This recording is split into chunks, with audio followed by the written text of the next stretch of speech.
Good morning to all of students. आज बात करते हैं जीटीआई टेक्सटाइल ग्रुप से मैथमेटिक्स की। यहाँ पर बीजीय समीकरणों का समाकलन विधि से आंकिक प्रश्नों का हल न्यूटन रैप्सन विधि द्वारा। आइए क्वेश्चन पढ़ते हैं। Polytechnic second semester. समीकरण है बच्चों एक्स स्क्वायर माइनस 8 बराबर 0 का वास्तविक मूल्य न्यूटन रैप्सन विधि से ज्ञात करना है। सबसे पहले क्वेश्चन से गिवन डेट है एक्स स्क्वायर माइनस 8। अब with respect to x equation first, differential जब निकालेंगे हम समीकरण फर्स्ट का बच्चों, तो यहाँ फंक्शन पे एफ डैश लगा देंगे। इसका मतलब हो गया डी अपॉन डी एक्स। यहाँ 2x हो गया, 8 का बच्चों 0 हो गया, एफ डैश एक्स इक्वल हो जाएगा 2x। इसी प्रकार बच्चों यहाँ पर हम सिमिलर इक्वेशन में अगर 0 रख लें डिफरेंशियल में, तो 0 स्क्वायर माइनस 8 बराबर वैल्यू आ गई माइनस 8। एफ डैश यहाँ 0 का मान 1 रख लें, तो अब इक्वेशन में x की जगह जब 1 रखेंगे तो 1 का स्क्वायर करेंगे, 1 हो गया माइनस 8 यानी माइनस 7। ये तब तक करेंगे जब तक बच्चों हमको पॉजिटिव कोई वैल्यू ना मिल जाए। यदि हम x फंक्शन को 3 रख दें तो 3 3 या 9 यानी 3 3 या 9, 9 से 8 गया बना 1। यहाँ देखेंगे बच्चों माइनस वैल्यू से स्टार्ट हुए थे, प्लस वैल्यू आ गई। इसका मतलब ये हुआ कि जो फंक्शन एफ डैश 2 और एफ डैश 3 की अगर मल्टीप्लाई देखी जाए तो यहाँ 0 से कम है। अब यहाँ बच्चों x0 की वैल्यू हमारी 3 सपोज कर ली, क्योंकि यहाँ 3 फंक्शन पर हमारा रेशियो -4 था, वो 0 से कम था। अब हम फार्मूला जानते हैं न्यूटन रैप्सन की विधि द्वारा, x1 equal x0 minus F x0 upon F dash x0। यहाँ एफ x0 मूल फंक्शन है और F dash x0 D upon D x है। तो इसी के आधार पर बच्चों हम मान रखेंगे x1 x0 F x0 F dash x0 in equation 7 जो हम मान चुके हैं। देखिए बच्चों हमने x0 यहाँ पर 3 मान लिया है तो 3 रख दिया, माइनस फंक्शन हमारा x0 यहाँ पर 3 मानेंगे, एफ डैश भी 3 मानेंगे।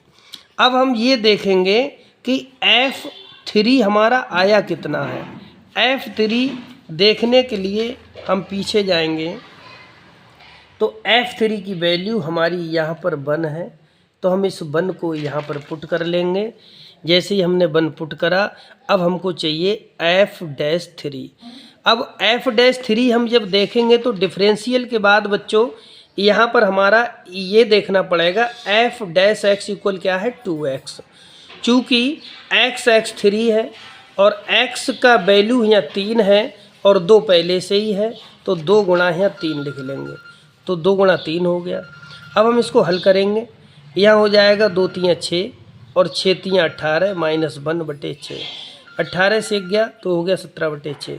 इसी प्रकार बच्चों जब x1 वैल्यू पुट निकाली थी, अब इसी तरीके से x2 निकालेंगे। जब हमारा x1 था तो यहाँ x0 आए थे, अब हमारा यहाँ x2 है तो यहाँ सब x1 आ जाएंगे। सेम इसी तरीके से फिर वैल्यू पुट करेंगे। हमको देखना ये है कि x1 और x2 की वैल्यू लगभग समान आएगी या नहीं आएगी, यही रैप्सन विधि है। अब हम समीकरण 8 में इसका मान रखेंगे बच्चों। x1 जो हमारा आया था वो आया 17/6, यहाँ रख लिया। समीकरण बैक जाएंगे, एफ एक्स डैश जो था हमारा x1 स्क्वायर माइनस 8 पूरा फंक्शन पे जाएंगे। यहाँ पर देखिए बच्चों फंक्शन हमारा है x स्क्वायर माइनस 8। चूँकि यह अब x1 है तो हम यहाँ x1 लिख लेंगे, क्योंकि ये डिफ्रेंशिएट करने के बाद x1 आया है। पहले तो x ही था लेकिन डिफ्रेंशिएट करने के बाद x1 आया, x1 square minus 8 upon 2x1, क्योंकि ये हमारा फंक्शन था 2x1।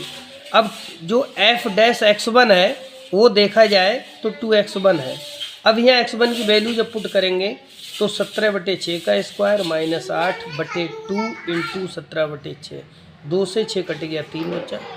अब हम इसको ऊपर ले जाएंगे यानी क्रॉस मल्टीप्लाई ले जाएंगे, तो यहाँ 17/6 बच्चों अलग है, माइनस 289, 17 का वर्ग हो गया, 6 छंग 36 माइनस 8 इंटू 3/17। अब 289 ये हो गया, क्रॉस मल्टीप्लाई करेंगे 36 अट्ठे 288 होता है। 289 से 288 गया बच्चों 1 बचा, 1/36 गुणा 3/17, 3 से 36 को काट दिया 12 आया। अब हम इसका लघुत्तम ले लेंगे 17, 12 और 6 का लघुत्तम बच्चों हुआ 204।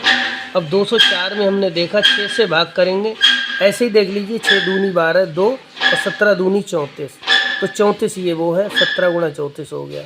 इस पूरे का लघुत्तम हमारा 204 है, तो 204 एकम 204। एक लाइन और बढ़ा सकते हैं, हम लिख सकते हैं 204 और मतलब यहाँ पर 17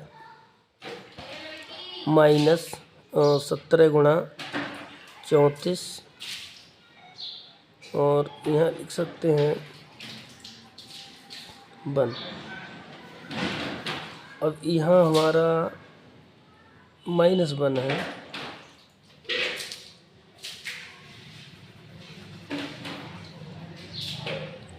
यहाँ पर लिखेंगे हम 17/6 माइनस 1/12 गुणा 17। अब यहाँ 12 गुणा 17 जो है हमारा 204 है।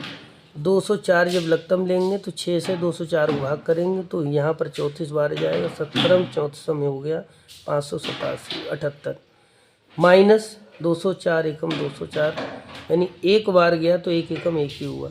578 से एक गया तो 570/204 हुआ।